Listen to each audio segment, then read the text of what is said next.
Nalalapit na ang posibleng lipat bakod ni Kevin Durant sa ibang koponan, aminado kasi na ang Phoenix Suns ngayon ay mag-rebuild sa kanilang palpak na binuo sa paligid ni Kevin Durant at Devin Booker at Bradley Beal. Malaki talaga ang posibilidad na itong Phoenix Suns ay mag-reset ng roster mag-iba ng linya dahil sa kamalasan na dala ng kanilang sistema at hindi rin mapagkaila ang kanilang salary cap na sitwasyon. Sa sitwasyon ngayon ng Phoenix Suns, isa sa magiging daan nila para mabago ang lahat ay yung i-trade si Kevin Durant sa ibang koponan, para na rin sa kanilang pag-rebuild at mukhang buo na ang desisyon ng Phoenix Suns para dito, at ayon pa sa ibang report itong si Kevin Durant ay maaaring matrade sa West team tulad ng Golden State Warriors at Los Angeles Lakers at San Antonio Spurs. Merong rumors din ngayon ang Lakers na makipag-trade sa paparating na off-season at may isa pang report na itong si Kevin Durant ang maging target nila para ipares kina LeBron James at Luka Doncic. Malakas ang Lakers at magiging malakas lalo kapag makuha si KD.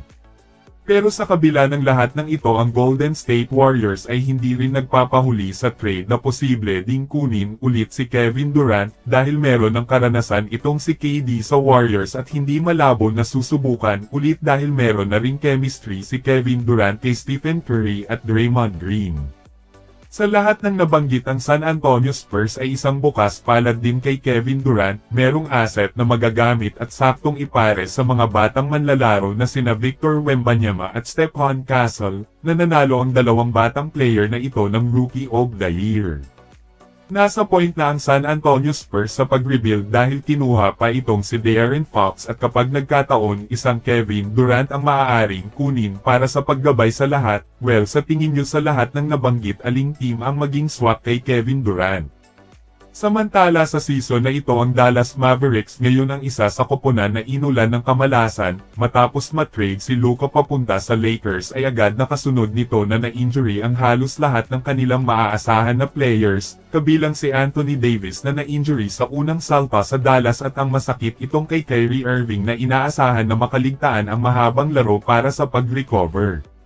Pero sa kabila ng kamalasan at pagsisisi sa kanilang general manager na si Nico Harrison, ay may balik naman na swerte dahil ang Dallas Mavericks ngayon ang nanalo sa lottery at makukuha ang top overall pick na si Cooper Flagg.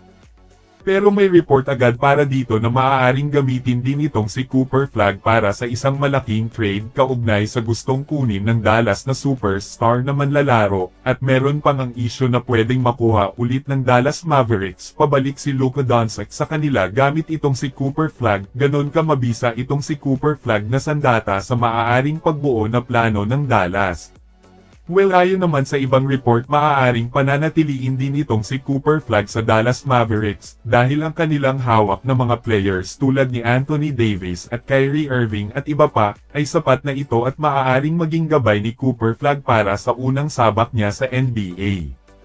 Kailangan muna tingnan at pananatiliin si Cooper Flagg sa kanila para hindi maging malungkot at mauwi sa pagsisisi tulad na lang sa ginawang trade kay Luka papunta sa Los Angeles Lakers.